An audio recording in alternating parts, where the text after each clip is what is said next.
Hola, hola queridos y queridas estudiantes de octavo básico. Hoy día vamos a avanzar, digamos, en nuestros estudios sobre el Renacimiento e historia del arte. Todo esto con una orientación a aprender a dibujar figura humana. Y para eso los invito a ver la siguiente presentación. Pensemos lo siguiente. Nosotros habíamos estudiado el siglo del 1400, que digamos que fue cuando florece de alguna manera el Renacimiento. Habíamos estudiado a Sandro Botticelli, a Brunelleschi, Donatello, entre otros. Habíamos visto cómo cambió el paradigma de entender el conocimiento y el estudio de todo centrado en Dios, en un modelo teocéntrico, a estar centrado en el ser humano, es decir, un modelo antropocéntrico.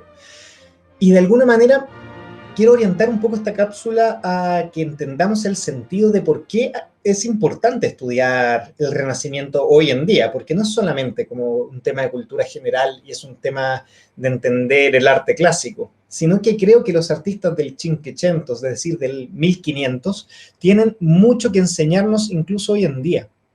O sea, nosotros si analizamos la obra de algunos de los grandes exponentes de este siglo, que es Leonardo da Vinci, Rafael y Miguel Ángel, si quieren, son como otras tortugas ninja, vamos a poder adentrarnos primero en cómo el ser humano de esa época pensaba, cómo organizaba su cerebro y cómo esa capacidad creadora lo llevó a investigar y a desarrollar el arte de la época. Y no solo el arte, sino la ciencia, la tecnología, la ingeniería, etcétera.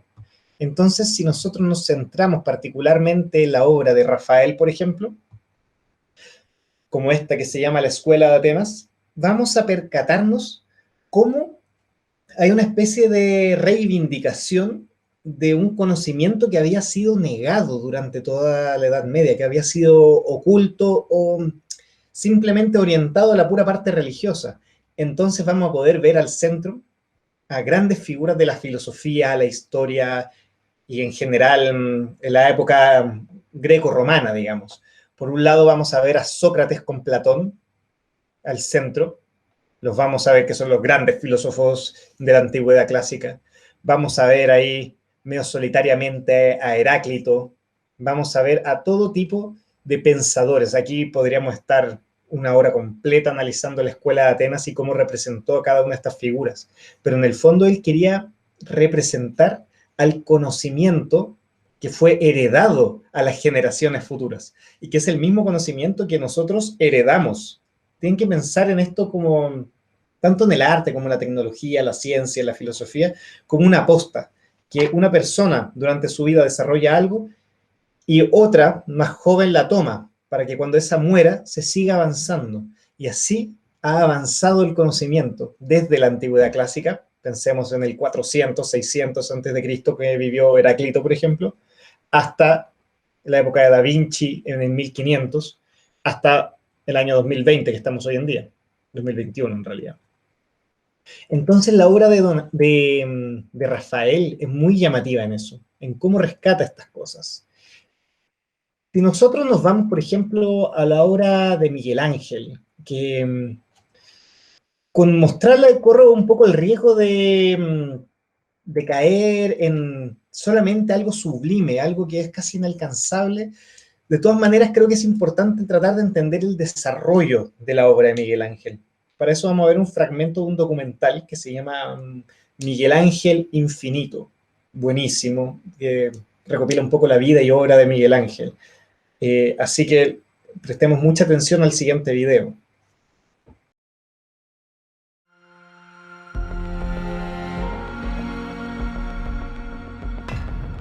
La piedra resiste. Se revela. A menudo se niega. A veces responde. La mayor de las felicidades infinitas por las que alabo a Dios es la suerte de haber conocido a Michelangelo Buonarroti. Por eso he podido escribir muchas cosas de él, todas ciertas. Nunca había visto un blanco así en la piedra. Tardé días en escoger el material más puro, que parecía haber sido creado expresamente por Dios, para mí, para mis manos, para que hicieran con él obras eternas.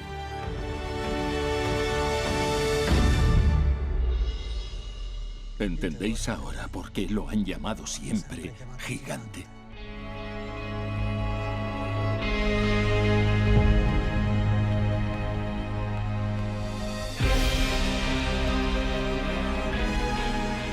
Por mí se llega a la ciudad doliente.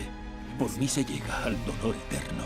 Por mí se va tras la gente perdida. Perded cuantos entráis toda esperanza.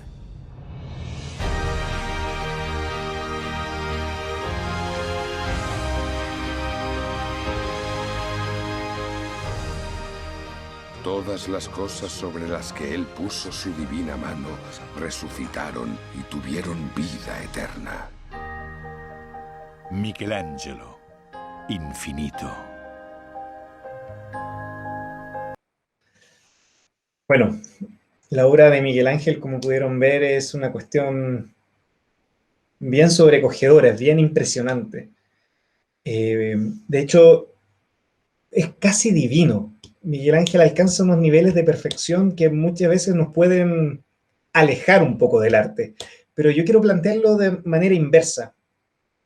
Fijémonos en la siguiente obra, que se llaman Los Prigioni o Los Prisioneros de Miguel Ángel, que son una serie de obras que se habían hecho para una tumba de un papa, que querían mandar a hacer una tumba gigantesca y que quedaron a medio camino porque el papa, por diversos motivos, se arrepintió y finalmente no compra estas esculturas. Entonces podemos ver cómo Miguel Ángel toma estos bloques gigantescos de piedra, de mármol que arrastró desde las canteras de Carrara, de esas montañas que se veían en el documental, y empieza a cincelar, a sacar esa forma de adentro.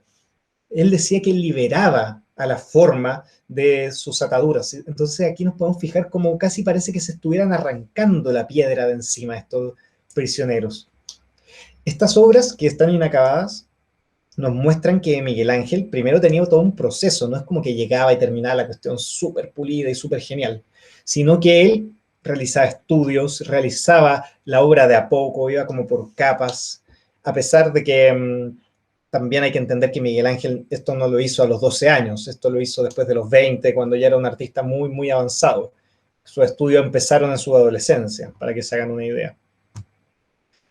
Aquí tenemos otra obra conocida como el Moisés, también en mármol, una escultura de casi 4 metros, bien impresionante por su nivel de detalle, la definición de la musculatura y esta tensión que se ve como que se fuese a parar. La escultura parece de alguna manera como que fuera un gigante, un titán que está vivo, aparte de la mirada tan severa que tiene. Si vemos al David, por ejemplo, esta representación del rey David, no se sabe si es antes o después de asesinar a Goliat, muestra cómo con la mirada, de manera certera, esa posición relajada, que sale un poco del eje tradicional, que es como un poquito recto de la escultura griega, que están como un poquito tiesos de repente, como que adopta una postura relajada, moviendo los ejes de los hombros, de las caderas y las manos. Una obra de más de 5 metros, también en mármol, una cuestión impresionante. Ojo, esta escultura era una escultura pública, estuvo al aire libre muchísimo tiempo en Florencia. Bueno, y con estas esculturas tan sublimes como esta, como la Pietà, que es una representación de la figura de Jesús, María, justo en la muerte de Jesús, podemos ver cómo el artista intenta también transmitir algo. Vemos esta escultura que es muy conmovedora, digamos, de la Virgen María sentada ahí, con un rostro un poco triste pero calmado, y vemos a Jesús como una especie de niño. Fíjense que el tamaño no es como de un hombre adulto. Entonces, es como que tiene a su hijo en sus manos, como que el artista cambió la proporción de manera a propósito. Y podemos ver ahí su rostro. Una escultura muy pulida, muy hermosa, que está en San Pedro, en el Vaticano, justo en la catedral, digamos, donde oficia el Papa. Bueno, aquí vemos también el plano de detalle que le hacía hasta las fibras del pelo, tipo absolutamente impresionante. Aquí se puede ver otra Pietà que hizo varias representaciones de esta.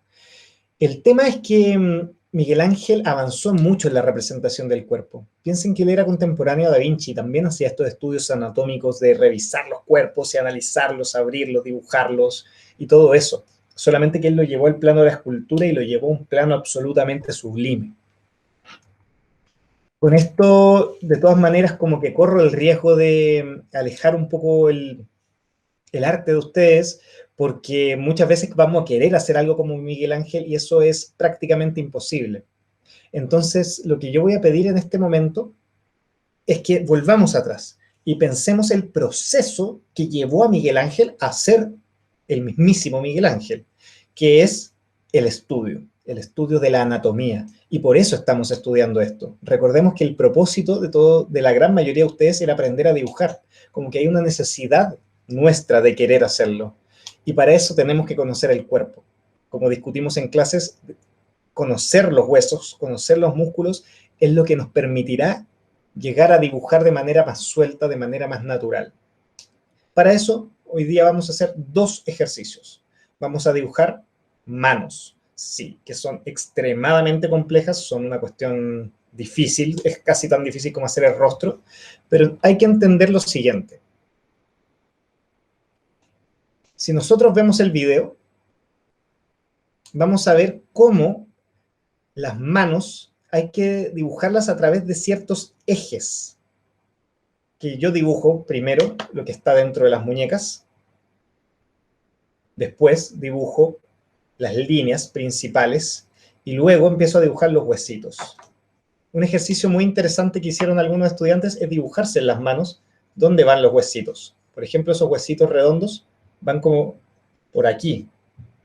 Luego están las falanges, que es como una continuación del dedo si ustedes continúan. Y luego tenemos los huesitos de los dedos, que se dividen ahí en sus articulaciones. Digamos que con esos ejes nosotros vamos a poder entender cómo se dibuja el cuerpo. Si dibujan eso, luego encima se pueden dibujar los huesitos. Entonces, vamos a ir de a poco, dibujando primero con colores claros y después con colores oscuros. Para luego pasar al siguiente ejercicio, que es dibujar una mano con musculatura, que es lo que va encima del hueso y lo que va abajo de la piel, que incluye los ligamentos y ese tipo de cosas. Recuerden seguir los pasos. El procedimiento es muy sencillo. Primero, los ejes, las líneas. Luego, los volúmenes principales, como pueden ver en naranjo.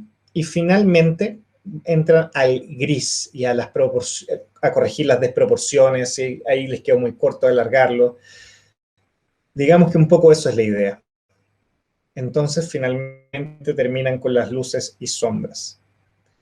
Son 2 ejercicios, como les digo, la mano de músculo y la mano de hueso, y eso se envía a mi correo. Esto es lo que nos va a llevar a dibujar como el gran Miguel Ángel.